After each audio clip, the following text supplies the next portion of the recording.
Hello friends, good morning. तो आज हम बात करेंगे कि डेटाबेस को रिस्टोर कैसे किया जाता है। जो बैक फाइल होती है, हम जो डेटाबेस का बैकअप लेके रख लेते हैं कि हमें बाद में रिस्टोर करना है, तो उसको हम किस तरीके से रिस्टोर कर सकते हैं और रिस्टोर करने से पहले हमें किन किन चीज़ों का ध्यान रखना चाहिए, और उसके बाद रिस्टोर करने में किस किस तरीके के इश्यू आते हैं, तो मैं स्टेप बाय स्टेप आपको बताऊंगा और रिस्टोर किया क्यों जाता है। तो आइए चलते हैं। सबसे पहले मैं आपको बता दूं कि रिस्टोर डेटाबेस रिस्टोर डेटाबेस जब हम करते हैं तो क्यों करते हैं। रिस्टोर डेटाबेस हमें तब करना होता है, सपोज दैट हमारे डेटाबेस में कोई प्रॉब्लम आ गई है और हमें कुछ टाइम पहले का या तो डेटा चाहिए है होता है, या तो मान लो किसी डेवलपर ने या किसी यूजर ने या किसी भी कारण हमारे डेटाबेस में कुछ प्रॉब्लम आ गई है और हमें ओल्ड डेटा चाहिए। तो जो हमारे डेटाबेस के बैकअप्स रखे हुए होते हैं उनको हम क्या होता है कि रिस्टोर कर लेते हैं। तो हम रिस्टोर करने से पहले किन किन चीजों का ध्यान रखना चाहिए वो मैं आपको बता देता हूँ। ठीक है। तो सबसे पहले जैसे ये मेरा एक डेटाबेस आपको दिख रहा है, मैंने इंस्टेंस कनेक्ट किया है छवि अंडरस्कोर डीबी। तो यहाँ पे आप देख पाएंगे कि मैंने इस डेटाबेस का बैकअप लेके फुल बैकअप लेके रख लिया है। ठीक है। ये छवि डॉट डीबी डॉट बैकअप, मैंने इसका बैकअप लेकर रख लिया है। अगर आपको ये पता नहीं है कि कैसे बैकअप लिया जाता है तो मैं आपको बता देता हूँ। यहाँ पे आप टास्क में जाएंगे, देन लेंगे बैकअप पे आप क्लिक करेंगे। आपको जैसे बैकअप पे क्लिक करेंगे तो ये मेरे पास दिख रहा है डी डीबी बैकअप के अंदर छवि डॉट बी का एक्सटेंशन हो गया। देन आप यहाँ पे मीडिया में जाके बैकअप ऑप्शन में जाके कंप्रेस करना है तो कंप्रेस कर सकते हैं। तो बैकअप को सेट कब तक एक्सपायर या ऑन कब तक करना है आप कर सकते हैं। तो देन ओके करोगे तो आपका बैकअप हो जाएगा। ऐसे ही मैंने ये बैकअप आपका टाइम खराब ना हो इसके लिए लेके पहले से ही रख रखा है।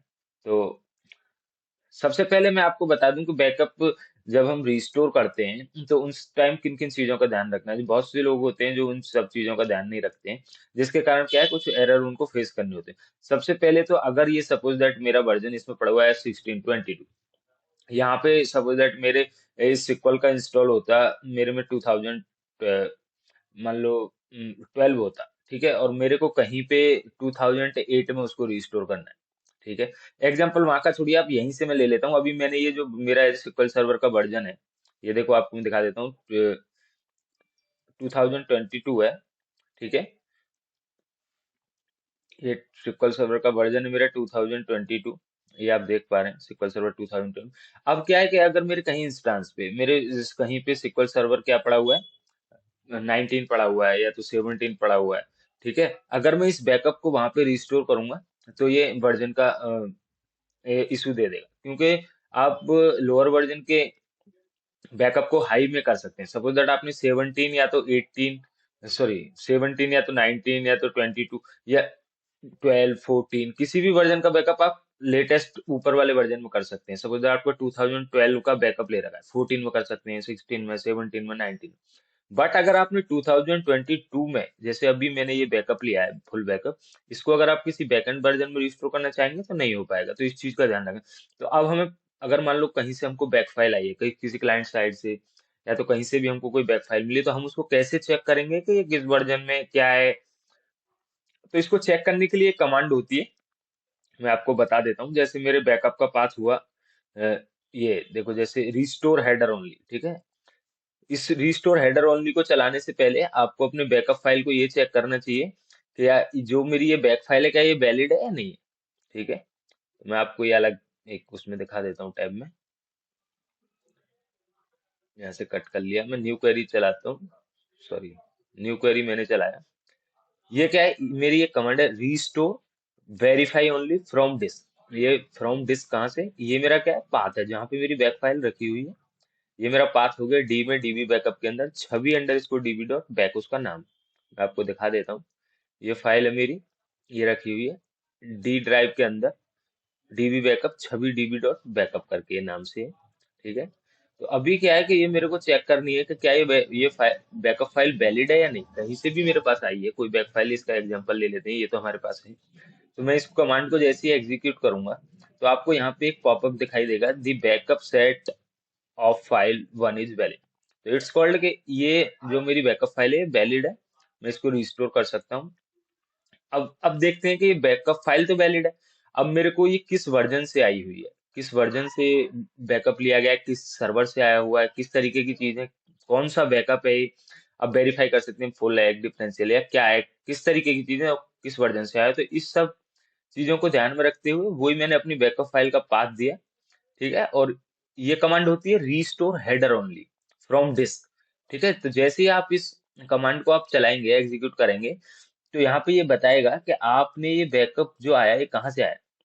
देखो बैकअप का नेम है Chhavi dot DB full database backup, आप देख पा रहे हैं ना, फुल डेटाबेस बैकअप है। बैकअप टाइप वन, वन मतलब आप समझ पा रहे हैं कि बैकअप जो वन होता है वो फुल बैकअप के लिए बोलते हैं, ठीक है। Backup one and position device किस यूजर से लिया गया है, किस सर्वर से लिया गया है। देखो जैसे हमने इस सर्वर से लिया है ESL से M2 SQL सर्वर 2, वो नाम यहाँ पे शो हो रहा है। उसके बाद अभी आप देख पाएंगे डेटाबेस का वर्जन क्या है 957। तो ये उस तरीके से देता है कि 957 908 लेटेस्ट अभी जो वर्जन है उसका 957 ही है 2022 का। अगर ओल्ड होगा तो यहाँ पे अलग वर्जन आएगा। तो आप इसको नेट पे भी सर्च कर सकते हैं कि 957 डेटाबेस वर्जन कौन सा है, ठीक है। तो आपको पता चलेगा किस सर्वर से ये डेटाबेस का नाम है, ठीक है। ये आपकी किस दिन की ये डेटाबेस की क्रिएशन थी वो दिखाएगा। जैसे ये 31/12 2023, जैसे मैंने आज क्रिएट किया था तो ये आज की डेट दिखा रहा है, या जिस टाइम क्रिएट किया था उसको दिखाएगा। ये बैकअप का साइज कितना है, यहाँ से आप ये अ, लगा सकते हैं आइडिया कि मेरी जो बैकअप फाइल है उसका साइज कितना है, तो मेरे को कितनी डिस्क की रिक्वायरमेंट है रीस्टोर करने के लिए। तो इस तरीके की चीजों को आप यहाँ से वेरीफाई कर सकते हैं किस LSN नंबर से है ये, बैकअप की फिनिश डेट कब हुई थी, बैकअप की स्टार्ट डेट, बैकअप कब स्टार्ट लेना स्टार्ट किया था, कब फिनिश हुई थी। तो इस बैकअप स्टार्ट डेट और बैकअप फिनिश डेट से आप ये आइडिया लगा सकते हैं कि मेरे बैकअप को रिस्टोर करने में कितना टाइम लग जाएगा, ठीक है। डिस्क की रिक्वायरमेंट क्या है वो वहां से आप स्पेस से पता लगा सकते हैं। मशीन का नेम क्या था, इस चीज को किस कॉलेक्शन में, ये देखो वेरी इंपॉर्टेंट चीज ये कि किस कॉलेक्शन में आपका ये डेटाबेस था, ठीक है। डेटाबेस का रिकवरी मॉडल क्या है वो सब भी आपको इसमें देखने को मिलेगा, जिससे आपका इजीली देखो। जैसे यहाँ पे आपको मिलेगा डेटाबेस का रिकवरी मॉडल क्या था, सिंपल रिकवरी मॉडल था, ठीक है। और डिफरेंशियल बेस क्या था इसका, बैकअप टाइप डिस्क्रिप्शन क्या है, ठीक है। कंप्रेशन बैकअप की लॉग एल्गोरिथम तो नहीं लगी हुई है कोई उसमें, कोई कंप्रेसिंग या कोई चीज। तो इन सब चीजों को आप रिस्टोर करने से पहले डेटाबेस को चेक कर लेना चाहिए, क्योंकि आपकी कभी एरर आता है कि डिस्क सफिशिएंट स्पेस नहीं है, या तो ये वर्जन का इशू है डेटाबेस रिस्टोर नहीं हो सकता। तो इन सब चीजों को पहले आप चेक करके तब डेटाबेस को रिस्टोर करना चाहिए ताकि कोई इशू ना आए। तो सबसे पहले आपको करना है रिस्टोर वेरीफाई ओनली, उस बैकअप फाइल को देखना है कि ये वैलिड है या नहीं है। पहली रिस्टोर वेरीफाई ओनली के बाद आप जैसे ही restore header only from disk पे क्लिक करेंगे, तो वहां से आपको पूरी बैक फाइल का क्या डिटेल्स है, ये यहीं का बैकअप नहीं, आप कहीं की भी बैक फाइल को करेंगे तो वो आपको पता चल जाएगा कि इस कहाँ से आया है, कितना स्पेस चाहिए, किस यूजर से, किस रिकवरी मॉडल में, कॉलेक्शन क्या है, ये सब चीजें आपको पता चल जाएंगी। तो आइए चलते हैं डेटाबेस को रिस्टोर कैसे किया जाता है, मैं आपको बता देता हूँ। ये बहुत दो इंपॉर्टेंट कमांड है जिनको आपको ध्यान रखना चाहिए रिस्टोर करने से पहले। तो मैं भी करता हूँ रिस्टोर, मेरे पास वो फुल बैकअप रखा हुआ है, तो उसको ही रिस्टोर करते हैं। तो यहाँ पे मैं डेटाबेस पे क्लिक किया। रिस्टोर करते टाइम दो चीजों का ध्यान रखना है आपको, अगर एग्जिस्टिंग अपने डेटाबेस पे रिस्टोर करना है तो उस पर क्लिक करके कर सकते हैं, या तो नया रिस्टोर करना है तो आप यहाँ पे डेटाबेस पे क्लिक करके ऊपर रिस्टोर डेटाबेस करके भी नया नाम से कोई रिस्टोर कर सकते हैं। तो इसी में मैं आपको इसी डेटाबेस पे बताऊंगा, क्योंकि एग्जिस्टिंग में ही प्रॉब्लम आता है, नया तो सभी कर लेते हैं, ठीक है। टास्क में जाना है आपको, डेटाबेस पर राइट क्लिक करके टास्क रीस्टोर, यहाँ पे जैसे डेटाबेस पे क्लिक करोगे आप, तो यहाँ से आप दो तरीके से कर सकते हैं। किसी डेटाबेस से अगर आपको अपना डेटाबेस रिस्टोर करना है, जैसे सपोज दैट यहाँ पे एक डेटाबेस है, अगर यहाँ पे चार डेटाबेस भी होते तो उस डेटाबेस से अपने डेटाबेस में अगर डेटा डालना है तो आप यहाँ पे डेटाबेस सेलेक्ट कर लेंगे, ठीक है। अभी मैं क्या करूंगा, मेरे डिवाइस में डिस्क में बैकअप रखा हुआ है तो मैं डिस्क से सेलेक्ट करूंगा। आप यहाँ से डेटाबेस सेलेक्ट करके भी अपने डेटाबेस का बैकअप दूसरे डेटाबेस में डाल सकते हैं। तो मैंने डिवाइस को सेलेक्ट किया। अभी मैं ऐड करता हूँ मेरा बैकअप फाइल कहाँ पे रखा हुआ है। तो मेरा बैकअप फाइल डी ड्राइव में रखा हुआ है, ठीक है। डी ड्राइव में जाने के बाद मैं डीबी बैकअप के अंदर गया, ये मेरा बैकअप है, ठीक है। इसको मैं बैकअप को ओके करता हूँ, यहाँ से सेलेक्ट कर लिया, ठीक है। ओके किया। तो जैसे आप ओके करेंगे तो यहाँ पे भी आपको एक बार देख लेना चाहिए अपने डेटाबेस को कि क्या ये फुल रिकवरी मॉडल में, या तो नाम क्या है चेक करना, कि पोजीशन क्या है, एलएसएन क्या है, फिनिश डेट, ऐसे किस यूजर से लिया, क्या साइज लेगा, ये भी एक बार आप चेक कर सकते हैं। अब आता है कि आपका ये डेटाबेस का नाम है, ठीक है। ये डेटाबेस का नाम हो गया, ये एग्जिस्टिंग जो आपके पहले डेटाबेस का बैकअप नाम होगा ये ऑटोमेटिकली वहां से ये सेलेक्ट कर लेगा, ठीक है, सेलेक्ट कर लेगा। यहाँ पे अगर आपके पास जैसे फुल बैकअप, ये मेरे पास फुल बैकअप है, अगर आपके पास डिफरेंशियल है या तो ट्रांजेक्शन लॉग है, तो आप किसी टाइमलाइन के हिसाब से टाइमलाइन सेट करके यहाँ से स्पेसिफिक डेट का और टाइम सेट करके अपना डेटाबेस बैकअप रिस्टोर कर सकते हैं। यहाँ से किस टाइम का तक का आपको रिस्टोर करना है, ठीक है। तो अभी मैं आपको सिंपल एक फुल बैकअप ही रिस्टोर करके बता रहा हूँ। तो यहाँ पे जाने के बाद जैसे आप फाइल्स में जाएंगे, ठीक है, फाइल में आप गए।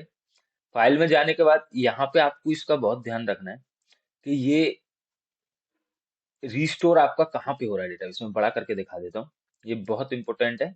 इसका आपको कभी भी डेटाबेस को रिस्टोर करते टाइम नहीं भूलना है, ठीक है। तो मेरा डी में डेटाबेस के अंदर 26 DB, यहाँ पे ये डेटाबेस रिस्टोर होगा। अगर आप किसी और लोकेशन पे रिस्टोर करना चाहते हैं, ये जो होती है ये ओरिजिनल लोकेशन है जहाँ पे आपकी फाइल रखी हुई है, ये ओरिजिनल फाइल नेम और लोकेशन, यहाँ पे आपका डेटाबेस रिस्टोर हो रहा है, ठीक है। तो आप जब भी रिस्टोर करेंगे तो इस बात का आपको ध्यान रखना है। यहाँ तक जहां का भी आप पार्ट डालेंगे, सपोज दैट आपको अलग अलग डिस्क में चाहिए, डी ड्राइव में मेरे को एमडीएफ चाहिए और मेरी जो एलडीएफ है उसका मेरे को चाहिए ई ड्राइव में, तो आप यहाँ के पाथ को डालेंगे ई ड्राइव में और यहाँ के पाथ को चेंज करेंगे डी ड्राइव में। मेरा भी डी ड्राइव ही है, कोई प्रॉब्लम नहीं है, मैं यहीं पे रिस्टोर कर देता हूँ क्योंकि ये तो टेस्टिंग इन्वायरमेंट है, ठीक है। ऑप्शन में गए, अब यहाँ पे मैं आपको बताता हूँ, अगर आप ओवरराइट पे चेक कर देंगे तो ओवरराइट पे चेक करने के बाद जो भी आपको पुराना डेटा होगा वो सब ओवरराइट हो जाएगा और आपका नया डेटा रिस्टोर हो जाएगा, ठीक है। तो मैं ओवरराइट पे भी क्लिक कर देता हूँ, कोई प्रॉब्लम नहीं। यहाँ पे इसका आपको बहुत ध्यान रखना है, रिकवरी स्टेट। रिकवरी स्टेट का मतलब क्या होता है, इसमें 3 स्टेट होती हैं, रिस्टोर विद रिकवरी, ठीक है। अगर आप रिस्टोर विद रिकवरी को सेलेक्ट करके करेंगे तो आपका डेटाबेस रिस्टोर हो जाएगा, वो किसी मोड में नहीं जाएगा।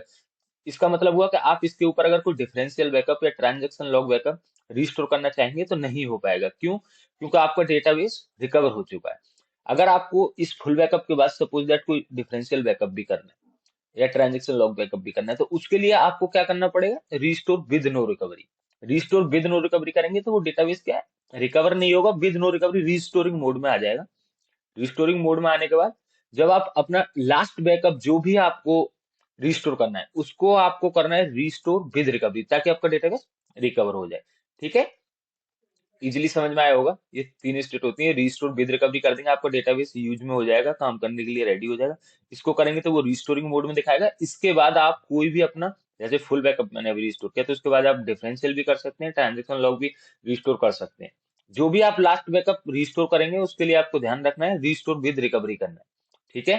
तो अभी मैं इसको ओके करता हूँ, ठीक है। तो यहाँ पे ऊपर, यहाँ पे आप अपना देख सकते हैं, ये जो आप देख पा रहे हैं, ये जो प्रोसेस चल रहा है, ये प्रोसेस जैसे 100% फुल हो जाएगा सक्सेसफुली, सो दैट मेरा डेटाबेस रिस्टोर हो जाएगा, ठीक है। इस कंडीशन में आप ये भी देख सकते हैं कि जैसे आप अपने यहाँ पे रिफ्रेश करके देखेंगे, जैसे आप यहाँ पे रिफ्रेश करके देखेंगे, ठीक है। तो रिफ्रेश करने के बाद आपका क्या होगा कि आपको यहाँ पे ये दिखेगा कि भाई मेरा डेटाबेस रिस्टोरिंग में है या तो नहीं है या तो क्या है, ठीक है। अभी मेरे को लगता है इसने कुछ एरर दिया है, देख लेते हैं क्या एरर दिया है। इसने बोला है 26 DB dot backup file execution has been failed optional database in use, correct. इस तरीके का अगर आप एरर देखते हैं तो इसके लिए क्या करना पड़ेगा, आपको अपने डेटाबेस जो यूज में कनेक्शंस होते हैं उनको बंद करना पड़ेगा। जैसे मैं दोबारा से आपको दिखा देता हूँ एक बार, ठीक है। जैसे यहाँ पे ये खुला हुआ है, ओपन है, ठीक है। अभी दोबारा से एक बार हम करके देखते हैं, टास्क रिस्टोर डेटाबेस, ठीक है। डिवाइस में गए, ठीक है। डिवाइस में जाने के बाद अपने बैकअप फाइल को सेलेक्ट किया, डी ड्राइव में मेरी बैकअप फाइल है, ठीक है। DB backup 26 DB full, okay, then okay, ठीक है। अभी यहाँ पे नाम दिया, देन फाइल्स में गए, फाइल्स में जाने के बाद अपना पाथ दिया कहाँ पे रिस्टोर करना है, ठीक है। ये मेरा फाइल का पाथ हुआ, कॉपी, कॉपी किया है यहाँ से, और मैंने यहाँ से पाथ को,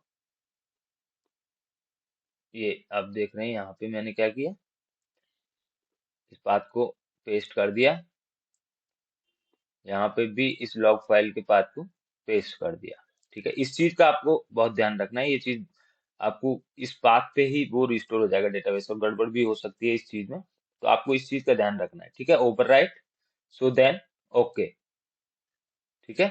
अभी जैसे ही ये 100% हो जाएगा आपका डेटाबेस रिस्टोर हो जाएगा। So thank you for watching my video, thank you.